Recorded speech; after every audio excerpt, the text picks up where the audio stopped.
Wonderful. And now I can start with my intro. So this is the first monthly snack session for practical science communication, Bits and Bytes. And it's a series of workshops, short workshops for researchers like you who want to communicate their work clearly, confidently, and effectively, and who may want to explore the world of science communication later. So in each session, we have an input by me, followed by a Q&A session. And also in each session, you will get some ideas to follow up or a practical exercise that you can work on and put into practice.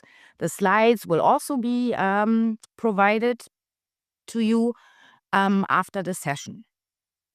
All right, so let's just dive in. Who am I? My name is Birte, and I work for GSO, Guidance, Skills, and Opportunities for Researchers. We are a nonprofit based in Berlin, and with more than 20 years of experience, we offer tailored career guidance through, for instance, CV checks and coachings and interview training.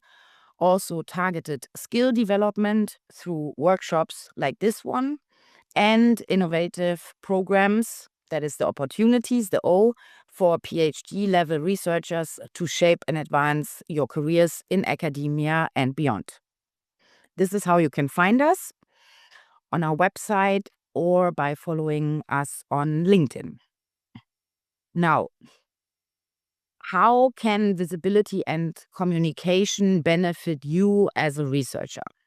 So in this first session, the first out of 7, we will explore why science communication matters in the everyday life of a researcher and how it can support your goals and how you can choose formats and channels that fit you as a person and also the time limits you have. And I'm going to give you some real life examples along with that. But first of all, I have a question to you. And I'm going to start a little survey now. So I want to know from you, from the participants in today's sessions, where are you actually visible currently as a researcher? So you can click as many options as you want, and please do click on every option that represents a channel where you feel you are already currently visible as a researcher. So I'm going to let the survey run a little bit and continue with my next slide. Because in this session, I want to give you 5 good reasons why communication and visibility is important for you as a researcher, in my opinion, and how it can benefit you as a researcher. So, the first good reason is communication and visibility is actually essential for advancing your career in academia and beyond. And what do I mean by that? So from my experience in working with researchers, PhDs, and postdocs for many years, also at BTO Cottbus, by the way, earlier, I can tell you that if you want to progress in your academic career, you will need a clear career strategy. And the career strategy builds on self-reflection and understanding what you want and where you are good at. And of course, understanding the system in which you operate. So only then are you able to build a clear message regarding your expertise and skills and make yourself visible to the people who need to know about you by communicating and by networking. Because applying for positions is only one element in your career strategy and never the first. And this picture may exemplify this a little bit more, because when you read calls for academic positions, for instance, for group leaders or junior professors, and I encourage you to do so on a regular basis, then you will see that scientific expertise, publication record, awards and grants, reputation in the scientific community, and your teaching and supervision experience are the usual listed requirements. So it's the hard currency for your academic standing. As are also, by the way, invited talks, active memberships in scientific associations, and being part of academic self-administration. However, below the surface of the call or the job ad is that networks and visibility, among other factors, matter as well. So high visibility improves your career prospects. Visibility raises your profile and increases your chances of securing attractive positions. And visible researchers are more frequently approached for exciting projects and for collaborations. So visibility in science can create valuable connections. And by openly communicating your ideas, you may discover also future collaborators. So whether you're modeling protein structures or analyzing ancient manuscripts, your next partner in research might spot a short post or read a quick blog entry. So small notes can spark new conversations and connections, and this in turn may lead to recommendations that open new doors for you. I'm just gonna end the survey in a few seconds. So if you didn't participate yet, this is your last chance to do so. Wonderful. Okay. And I'm gonna end it and come back to the results later. Now, my second good reason why communication and visibility can benefit you as a researcher is it contributes to you actually making an impact. Science is a driving force behind many developments, economic, political, societal, environmental, and with your scientific findings and becoming visible as an expert in your field, you can potentially influence political decisions, public discussions, and scientific paradigms. And making an impact is an important competence and skill for you as a researcher. This is also recognized in the European Union's framework for researchers, competence framework for researchers. And how can you make an impact? So according to the EU framework, this is mainly by publishing, speaking at conferences, teaching, also outreach to the public or giving policy advice, by promoting open innovation, and by promoting the transfer of knowledge. So you have a lot of ways to actually make an impact by communicating your research and making yourself visible. Let me give you an example. So Maria Elena Vorrat, she's a geochemist from the University of Hamburg, a postdoc, and one of GSO's Katie Boost Fund Fellows. She's a good example for a researcher using visibility as a strategy to communicate her scientific mission and make an impact. So, for instance, she wants to make her work accessible and impactful. So her projects, Rockchar and Superchar, with which she is removing COW from soils through a combination of rock powder and biochar, has its own LinkedIn account with currently over 1,000 followers. She's also interviewed by the media. She acts as public speaker. And this visibility has opened new doors for her. So companies come to approach her directly for consulting roles. And Rockchar and Superchar have become or have developed from a research initiative to a platform for Elena to actually showcase her expertise and make an impact. The third reason is communication and visibility improves your chances of securing attractive funding. And this is not to be underestimated because funding organizations increasingly value researchers who can transport broader impacts and become ambassadors for their funding programs. Now, another one of our KT Boost Fund fellows, Jingyuan Xu. She's a physicist and engineer at KIT, Karlsruhe Institute of Technology. She's a good example. So her strategy relies heavily on applying for grants, awards, and prizes to make herself and her research visible. She's received numerous grants in Germany and internationally from public and private foundations, and once she got noticed by some funding organizations, this in turn increased her chances of getting the next grant and the next award. This is what we call the Matthew effect. If you get 1 or 2 grants or awards, the following become much more easier. Fourth, a good reason, communication and visibility also gives you agency and allows you to develop your personal brand and to brand yourself as a researcher. For instance, a professional, up-to-date personal website or having a regular blog is an example of how you can shape your brand as a researcher. So this can include linking your professional and personal interests, your mission, and your passions.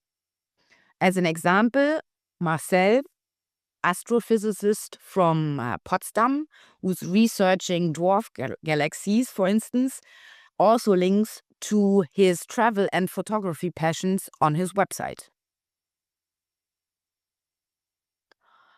Now, last but not least, communication and visibility can be entertaining and reach a broad and very diverse audience. So this is where the real science communication begins. As an example, Lorenz, who's a systems biologist and group leader at the University Hospital in Hamburg-Eppendorf, and also one of our fellows, he labels himself as fat researcher. Now, he's not obese, but his research is on obesity and on the role of fat cells for the immune system. So his focus, his channels and platforms are Science Slams, a podcast that he has with his wife since 2021, and he's also a teacher for science communication workshops. And if you move more into the video direction, if you enjoy speaking in front of an audience, or if you have a captivating speaking style and a good structure, so if you like it to be in front of the camera, then, why not start a TikTok channel or a YouTube channel? My Lab YouTube channel is a good example. She presented for many years topics from the natural sciences and reached an audience of 1.5 million followers. Also interesting, some of you may know the Show with the Mouse, a popular German kids TV format. So one of our Boost fellows, she's now a professor, Lena Daumann, also a chemist. She submitted a proposal with an experimental lecture on rare earth elements and how to tackle the problem of rare earth recycling. And she was featured in a so-called Sachgeschichte, so an educational story, for this TV show. And for the more modern channels for the even younger generation, there's also a lot of examples on TikTok of scientists that use this platform. For instance, Robert, or also Amelie, with the goal to make science accessible through simple language and answering questions like, what do scientists and researchers do all day? So they want to spark curiosity so that people can learn more on their own. And Amelie now has made a career out of this and has a company with 3 employees so far.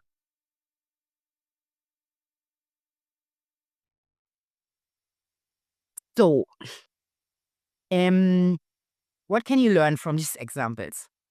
And how to choose a channel and format, how to start low with not so much energy and time and not so much experience. How to start, ignite sparks of science communication while still focusing and not neglecting your core responsibilities as a researcher. My advice, my recommendation, if you want to test dive into becoming a science communicator, then start by building your personal strategy and ask yourself first, what's your goal? Do you want to progress in your career and expand your network? Do you want to make an impact and be visible as an expert for a certain topic and field? Do you want to develop your personal brand and raise attention?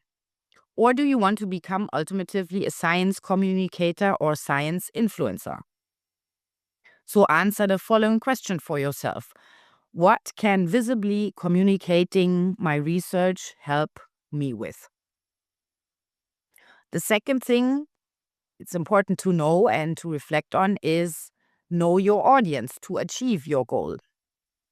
Is your audience other scientists, potential collaborators, PIs that you want to get to know you in order to recommend yourself for a future position? Or is it funding organizations? Or is it more the general public or potential employers? And on which platform can you best reach your target audience? Then in a third step, tailor your actions to your audience and goal. Do you need to set up a profile on LinkedIn or ResearchGate or TikTok? Do you want to build a website? Or do you need to just update your profiles and develop a strategy on when and what to post? And last but not least, do you need to learn new skills in order to reach your audience and goals? And how much time can you invest every week to work on communication and visibility? So in the slides, you will also get a list of resources, both GSO resources and external resources on science communication that can help you go the next steps. Now, visibility is not the same for everyone. It needs to also fit your personality. And you also, and this is really important, make sure that you don't start too high. Start low, with just a few bits and bytes here and there. So a first indicator if you are visible to your target audience and if you are visible, if your visibility correlates with your goals, is to actually Google yourself. So do you like what you see when you Google yourself? Does this match your goals, what you can see? Is the information you see up to date and complete? And are you visible for what you want to be known for? My advice, start with the low-hanging fruits. A low-hanging fruit can be to get an ORCID number. That's ORCID stands for Open Researcher and Contributor ID. So it's a 16-digit number that is designed to uniquely identify yourself for online academic publications. It's like a text ID. And many journals or also funding organizations require it. So if you don't have one yet, Google ORCID and get your ORCID number. It's free. The second option can be to create a Google Scholar profile. Google Scholar helps you to add your publications. So the system can suggest items or you add them manually. You can configure automatic updates to be informed. And of course, you need to set your profile to public to increase your visibility. So Google Scholar can help you to document publicly, visibly, your scientific output and measure your impact, for instance, with the H index.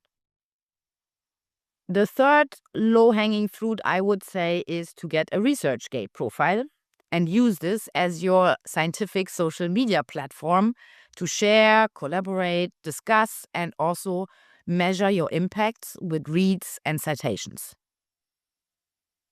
And only then, if you have more time and it fits your goals and target audience, you may consider to have a personal website and an active LinkedIn profile, which is the topic of our next session.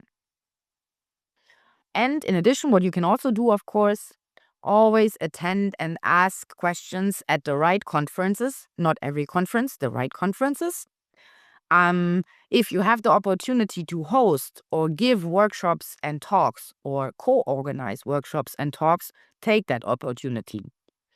And if you're presenting your next scientific poster or presentation, why not add a QR code or a link to your website and LinkedIn profile along with your photo on your slides and in your poster so that people can actually relate to you and contact you easier later.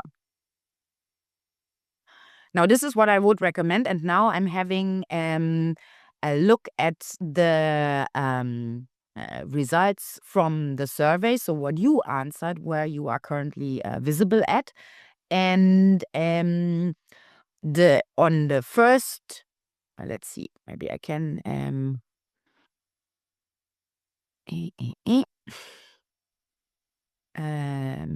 So interestingly, and I'm very happy about that. On the first place is actually LinkedIn or other social media profiles, and then we have 44% of the attendance being visible on ResearchGate and Google Scholar, and of course conferences, while 1/3 is visible through publications, received a grant or award, very nice.